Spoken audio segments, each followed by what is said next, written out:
নবীদের বৈশিষ্ট্য হচ্ছে নবীরা যেখানে মারা যায় ওখানেই কবর দিতে হয়। জানেন এটা?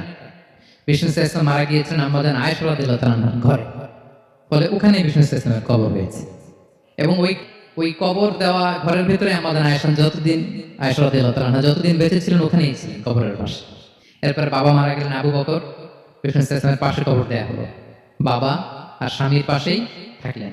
এরপর ওমর ফারুক মারা গেলেন, ওনারও কবর দেওয়া হলো। কিন্তু এখন তো আর বাবা আর স্বামীর সাথে পর্দা নেই, ওমর ফারুকের সাথে তো পর্দা আছে। তো তখন তিনি ঘরটা হয়ে গেছে ছোট, তিনটা কবরে অনেক জায়গা স্পেস নিয়ে গেছে। এখন অল্প একটু জায়গা পর্দা টাঙিয়ে দিলেন ওমর ফারুকের সাথে পর্দা হিসেবে, ছোট্ট একটা জায়গায় যতদিন বেঁচে ছিলেন ওখানটাতেই ছিলেন।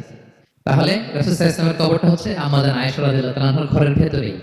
আপনারা মসজিদে নববী যারা ভিজিট করেছেন তারা জানেন যে আপনারা যখন কিবলামুখী হয়ে নামাজ পড়েন, বাম দিকে বিষ্ণু ইসলামের কবর, সেখানে রাসূল সাল্লাল্লাহু আলাইহি ওয়াসাল্লামের পাশে আবু বকর এবং ওমর ফারুক রাদিয়াল্লাহু তাআলা শুয়ে আছেন।